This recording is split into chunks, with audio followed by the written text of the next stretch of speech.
ఎంతో టేస్టీగా ఉండే బీరకాయ కందిపప్పు ఎలా చేసుకోవాలో చూద్దాం. దానికోసం ముందుగా కుక్కర్ గిన్నెలో సన్నగా తరిగి పెట్టుకున్న బీరకాయ ముక్కలు, కందిపప్పు కడిగి పెట్టుకోవాలి. అందులోనే కొద్దిగా పసుపు, కొద్దిగా చింతపండు, సన్నగా ముక్కలు తరిగిన ఒక మీడియం సైజ్ టమోటోని, 2 పచ్చిమిర్చిని వేసుకోవాలి. మీ కారానికి తగినట్టు పచ్చిమిర్చి వేసుకోండి. ఇప్పుడు గ్యాస్ మీద పెట్టి 2 విజిల్స్ వచ్చే వరకు పెట్టుకోవాలి. అవి ఆవిరి మొత్తం పోయి చల్లారాక మూత తీసి పప్పు మెద్దకంతో కొద్దిగా ఉప్పు కూడా వేసి మెత్తగా మెదుపుకోవాలి. వీడియోలో చూపిస్తున్నట్టుగా మెత్తగా మెదుపుకోవాలి.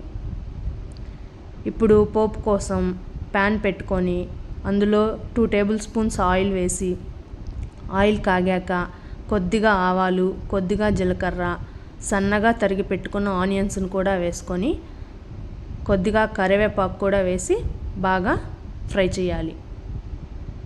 ఆనియన్స్ బాగా ఫ్రై అయ్యి గోల్డెన్ బ్రౌన్ కలర్ వచ్చే వరకు ఫ్రై చేయాలి.